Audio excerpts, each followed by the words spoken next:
Una po, hiniwa po natin yan ng manilipis. Ayan po ang ating ginawa dyan.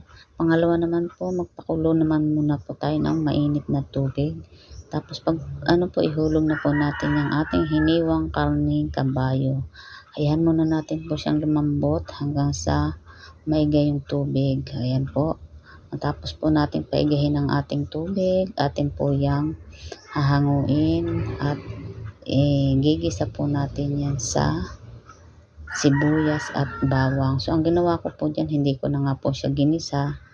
Basta nilagyan ko na lang po siya ng sibuyas, bawang, paminta, luya, betchin at ginisa mix. So ayan po, pinagsama-sama ko na po yung sangkap natin dyan para isahan na lang po sa ating pagluluto ng karning kabayo.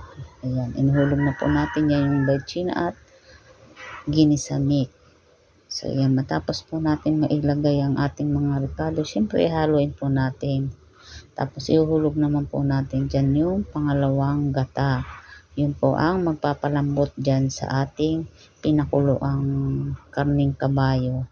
So yun po, inilagay na natin ang ating pangalawang gata. Ito naman po ay ating hayaan po natin siyang maluto dyan, ma-absorb niya yung mga ricado. So pagkatapos po nung maigaw, nilagyan ko naman po siya ng suka para naman po hindi siya agad mapanis. So ayan, pinakuluan po ulit natin yung suka doon sa karning kabayo. Ihuhulog naman po ulit natin yung unang piga ng gata. So ayan po, matapos po natin yung ihulog yung unang gata, paiigahin po natin yan hanggang sa lumapot, and then saka po ninyo lagyan ng sili. Yung tama lang po sili ang ilagay ninyo. Yung tama lang po sa panlasa ninyo. So ayan na po ang ating result sa ating ginataang karning kabayo. So ganun lang po kasimple magluto. Kumbaga lutong lang yan, lutong bahay. So eto na po siya.